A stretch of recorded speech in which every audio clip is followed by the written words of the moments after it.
Hey, everybody, what is going on? Welcome once again to the Everyday Missionary Podcast, and this is episode 250. That's right, it's episode 250, and you know what that means? Nothing. I've been telling you that for the last series of episodes. 250 is just, it's another number in the set of numbers moving toward other numbers. That's what it comes down to.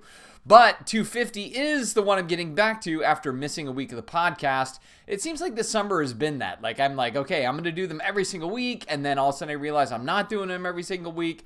But I have a good excuse for why last week I skipped out. And that is I took the grandkids to the zoo. And so, for the record, if you're going to miss any kind of homework assignment, work assignment, podcast assignment, if you're doing it to take the grandkids to the zoo, that seems pretty much a worthy cause right there. So, went to the zoo, had a great time, saw all the cool animals. It's a hoot to take a 2-year-old to the zoo because that's just when they're starting to, string together their vocabulary and it's just great time all the way around. So, did not do a podcast last week, but I am doing a podcast this week. And the topic of the podcast this week has a lot to do with stuff that I just keep working through. And I keep trying to always think about, the world that we're finding ourselves in, the world that we as Christians are seemingly immersed in. And when I say Christians, I certainly mean of a certain kind of camp, right? So, this podcast, as I've shared before, is not a podcast dealing with Catholics. It's not a podcast dealing with Black Christians. It's not a podcast that's dealing with these other things.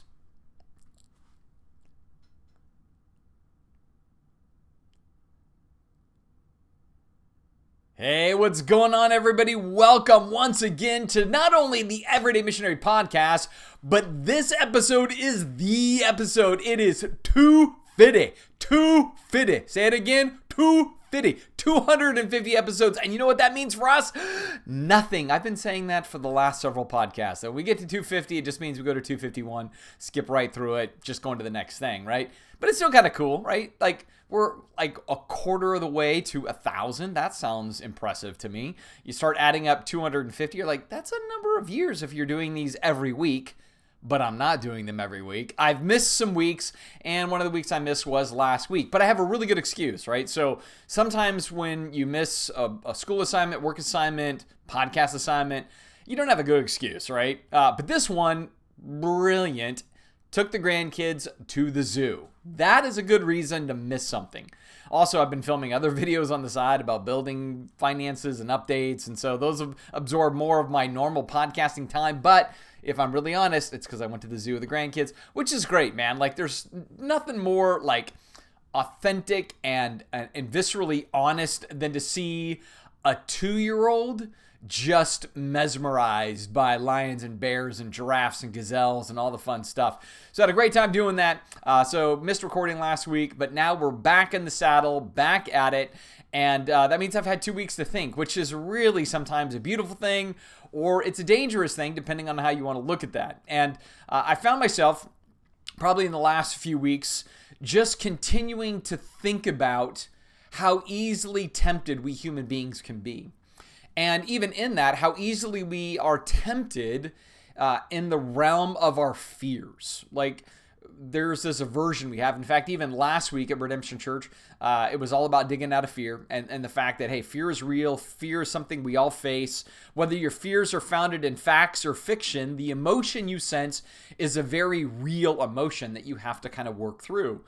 And what I sought to do in that message was to give some validity to some of our fears, to say, hey, the best of us have feared. Fear is understandable. Totally get fear. And then here's how you navigate through it. Right? And in that, that's a total truth. But it's not the only truth about fear. I think there's this other side of fear where there is a destructive force behind it, where it does not create flourishing for those around us, but actually it can be fear of such a magnitude that we will actually bring suffering to others to try to protect or mitigate or remove the fears that we are sensing. And that's kind of the topic of today, because as I continue to listen to some of the rhetoric that's happening within the political structure, as I listen to the rhetoric that is coming from some of the pundits in our political structures and things like that, it made me realize something that was uncomfortable. for a minute, and I'm not going to say this is true for everybody that's listening, but I'm just going to say, by and large, as I keep trying to keep my ear to the rail of what's going on in our world, I tend to see that preachers play a second fiddle as far as like theological preachers or church preachers. They play second fiddle to a different batch of preachers that I believe many Christians tend to give more credibility to or to listen to more often, and in part because those preachers are telling at least certain batches of Christians what it is they want to hear, and they're validating their sense of frustration, a frustration that actually then escalates into fear. And so because of that, the most prominent Christian preachers are actually not the pastors in pulpits of most common evangelical Christian churches, but actually it is either more well-known, whether it be famous or infamous Christian preachers, or it's the politicians or the pundits of politicians that are kind of stirring up a lot of this sense of we are being attacked, our way of life is being threatened, our Western heritage is at risk, our American values are at stake, and the only thing that's going to let us pave a way forward is that we need to realize there's a real threat, and you need to be afraid of that threat. Otherwise, that threat's going to run you down, run you out, drive you away from our way of life, take our kids away from our heritage, and ruin everything, right? And so there is this tension that says, all right, you got to fight fire with fire, man. You got to be serious about how big the threat is, and we can't keep playing around. We can't keep just like kid gloving and soft pedaling and pretending like it's going to go away. No, we need to get serious. We need to punch back and punch back hard. And that is the very thing that then undermines the mission of the church, and it undermines the value system that the church is to operate with. And so the topic of the day is kind of the difference between the idea of faith that compels and is motivated by love versus fear, which desires to control, and it's motivated by dislike. All right, so we have faith that wants to compel because it's motivated by love versus fear that wants to control, and it's motivated by dislike. And I bring this up because I think it's that second idea that there is this increasing sense of divide and threat.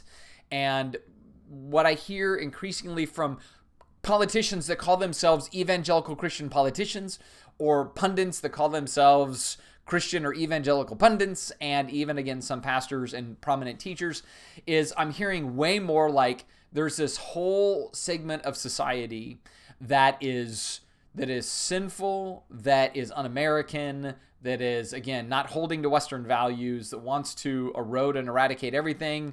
They're woke, they're liberal, they're socialist. There's all the names that kind of play out of this. And the whole spirit behind this then is saying, and we dislike them. And we dislike them because what they want to do is control us. They want to keep us from being who we are, and therefore the only way to get ahead of that is we need to get in positions of power. We need to have dominance in the culture so that we can control the narrative and the environment, because they've been controlling it for too long. We need to control it instead, and therefore by doing that, we can then secure our way of life and secure our Christian values and our Christian sense of identity. And that, in my opinion, is the fastest way to destroying a true sense of Christ-centered identity, by thinking that doing that is equal and part and parcel to doing it Jesus's way, and it's not. It's a way of doing it politically and religiously and secularly in the name of Christ, but it's not doing it in the way or the name of Christ. And so there's a difference in there. And that's the thing I just want to keep putting before us, because as I talk to different people at different times within our Christian kind of tribe, I do hear and see and feel this growing sense of fear. And fear in this particular arena will always be a destructive force, because it causes me to say, instead of me loving you on the other side of whatever the thing is, I fear you on the other side, right? I am worried about you, and from that I might loathe you, I might be scared of you, I might steer away from you, I might feel it's okay for me to resist you or fight you, as opposed to what we're called to do, which is love you. right? That's really what it comes down to. So for the everyday missionary, the reason we want to center so much on that idea of I'm called to love. I'm not called to fear. I'm not called to fight. I'm called to love. The reason we want to do that is because that's the fuel of the gospel, right? So why did God send Jesus into the world? It says love in John 3:16, right? For God so loved, he sent his son into a hostile environment. And that hostile environment throttled him. And when they throttled him, he still was able to display that love. And that's the thing. If we're going to get back to a Christ-centered identity, then we have to get back to, wait, he told us to do as he did. And that meant risk. That meant care. That meant non-retaliation. And that meant not controlling the environment, but rather living in such a way that you might compel the environment. And this is where we need to stake our claim, right? When we're motivated by concerns of what America could become or how the woke people could get us or how the liberals want to take over, whatever else, and we're not listening to that kind of rhetoric and thinking, man, then I got to love these people all the more. If instead the rhetoric is we need to resist these people all the more, well, at that point, we're fighting fire with fire. We're doing earthly things in earthly ways for earthly goals. And even if you're doing it in the name of Jesus, not only is that bad, I think it's worse. And here's why it's worse. The Bible is pretty clear about who we should fear. The Bible's clear. It says, hey, don't fear people. Don't fear human beings with their threats. Don't fear human beings with their sense of wanting to control your life. Don't fear them, but rather fear God. And in particular, here's the way that we as everyday missionaries want to fear God.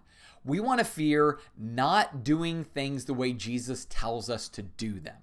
Right? Because when you read the Sermon on the Plain, for example, in Luke chapter 6, it becomes really clear. Like if you don't forgive others, God won't forgive you, right? Like it's really clear about that. If you want to judge the world around you with the level that you judge, God will judge you. And Jesus is saying this to the follower. Right? That should cause us some pause right there. Like, wait a minute, I can remember that more than I'm going to fear humans and therefore I'm going to retaliate as humans retaliate because I fear them or I fear what they can do to my heritage. And so I'm going to fight them in the spirit of my heritage, but in earthly ways. What we're doing ultimately is saying, God, I don't trust your methodology. God, I don't trust your way. And frankly, God, I don't fear you. I fear them more than I fear you. So I'll take things into my own hands in your name, God, and I'll do it my way instead of your way. And then I'm going to create the perfect utopian society in the name of God, a theocracy that gives me what I want and makes me feel good like I did it in God's name. And God will say, that's exactly opposite of what I told you to do. And you did it in my name. And that is far worse than doing the opposite of what I tell you to do. And you don't do it in my name, because that's the thing. We know better, right? So like in the book of James, he says, to those who know what they ought to do and they don't do it, it's sin, right? And for a disbeliever who doesn't believe in God and doesn't do it God's way, sure, that's sin. For a believer who says they believe in God's way, but then doesn't do it God's way, and then doesn't do it God's way, but tries to say it's still in the name of God, I think that's like a double dip into the sin category. Because it's saying, I don't trust you enough, God. I don't believe your way is the best way. I don't believe turning the other cheek and going the extra mile and, all that silliness, loving my enemy, doing good to them in prayer. I don't believe it really works. Doing unto others as I want them to do unto me. It doesn't really work. This is a real world with real problems, and you got to really retaliate and really fight back and really stand up for things. The more we're doing that, the more we're saying, God, your word sucks, man. Your way doesn't work. It's not practical. It's not feasible. It's like, God, you didn't really measure how the world was going to be in the 21st century. And so, hey, we just got to do what we got to do, right? Because it's a real culture war. Like that kind of stuff, that erodes what's most important and what we're meant to do as Christians. Because what we're most meant to do is to operate by faith. And faith says, God, not only do I trust you, but I trust the way you told me to do this. I trust that this upside down backwards methodology will actually see people come to faith. Because when we engage in the fight of society, it undermines the gospel pretty radically, pretty fast, because it looks nothing like Jesus. But in the name of Jesus, which only does one of two things. People go, well, that doesn't sound like Jesus, so you guys are full of it. Or B, it says, oh, that must be Jesus. He's just a thug. And all the more, then we're messing with his reputation, which goes back to the 10 Commandments, right? Think about the 10 Commandments. Don't use the Lord's name in vain, which means don't contaminate or corrupt what his name is all about. And the name Jesus means something, right? It has this whole history behind a way of life and a way of viewing things and acts of faith and sacrifice and service and compassion and care and love and investment and laying oneself down for the greater good of others. If I must die so that they may live, that's okay, but not like in a on the battlefield with weapon in hand way, but rather laying down weapons, giving ourselves freely on the battlefield without any sense of vengeance, retaliation, or fight. See, that's real faith in action. And that's the faith that Jesus calls us to. And I believe if we live in that faith, then what it turns into is a compelling life where people can look and say, wow, you really believe what Jesus said, right? And you believe it so much, you don't feel the need to fight over it. You feel more the need to live in faith through it. And when we live in faith through it, that really proves how true it is, right? To want to just control the environment, to solidify faith for a culture, that doesn't prove faith is real. That proves an ideology, a religious ideology. What proves faith is real is when we live in such a way that we lean into it and others can see it, and they can see our calm and our peace loving and our peacemaking in that, and they can see our kindness and compassion even with critics coming at us, even with people that may have a very poor view of our faith. If we're still living in the heart and spirit of the faith that Jesus called us to live out, that is compelling. And what's driving that is not, I have a disdain for you, I have a dislike for you. What's driving that is, I authentically love you. And maybe that's the core of this whole idea, the difference between fear and faith. Like, if we're not in a space that says, you know what, I love the left, or I love the far right, or I love the woke culture, or I love the supremacy culture, or in other words, it's not to say that there isn't things within any of those cultures that we would say, hey, I think those are problematic. I think those have moral handicaps there. I think some of those are even really distasteful. But if our attitude isn't, I need to love those environments and those kinds of people, then we will fail in our mission. As soon as we think our mission is to beat people, or to cancel people, or to force them out of a certain system, or force them out of education, or force them out of some other cultural outcropping or something like that. As soon as we feel that's really our job, right, is to be the arbitrators of what we think is morally acceptable or civilly desirable, we're not living our calling again, right? Our calling is so much more transcendent than that. I think the danger is we just get too much in the mud, and we're willing to sling it and to fling it more than we're trying to figure out how to get people cleaned off from the mud of this world, right? Because this world is a muddy world. This world has all kinds of decay that we deal with all the time. And our job is to bring flourishing. Our job is to not be critics and critique everything and talk about how this side or that side is the worst side.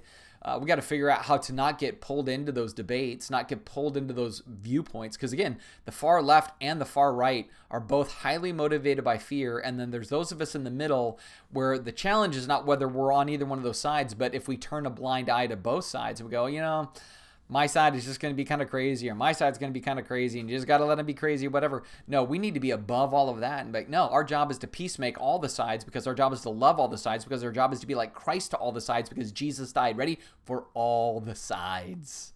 All the sides. And see, this is a good reminder for me, because honestly, I have my own biases. I have those groups that I roll my eyes, get frustrated at, bite down hard, and say, I'm sick and tired of X. And Jesus is like, dude, are you going to love them? Are you going to love them? I know they're frustrating you. I mean, for me, anybody that listens to the podcast, that I probably have a lot more issues with the far right because they are claiming more of an evangelical identity. And I go, man, that is so mocking the name and spirit and heart of Jesus. All of these conspiracy theories are mocking truthfulness. All of these kind of hypotheses about all the different underliers in play. I'm like, this isn't what is real. All of this threatens Christianity, and I can get really defensive and really frustrated, and I want to fight. But instead I need to love.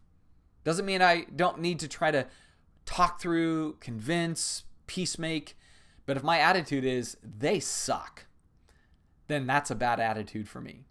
And so it wouldn't be any good for me to sit here and say, hey, we need to love everybody, but I'm not going to love these ones over here that are driving me crazy right now. No, as much as I know I need to love disbelieving people and love those who have deconstructed and those who are done with the Christian faith or done with the church. I also need to love the ones that are doubling down on a version of godliness that has no power, who are doubling down on control, motivated by fear because they dislike the other side. I still need to love those people and pray for those people and hopefully live out a faith that is compelling because it's loving, and that can change them too. So as much as I want to reach disbelievers, I also want to reach those who say they're believers, but they're in a space where they're fearing people more than they're fearing God, and they're willing to do things that are ungodly in the name of God because they fear what they perceive to be the ungodly. See, for all of us, it means we need to lay down our arms a little bit, lay down our defensiveness, lay down our bitterness and frustration, lay down our fears, and move in faith. Because faith compels, and compelling faith is driven by love. And if we are doing that, we will be effective everyday missionaries.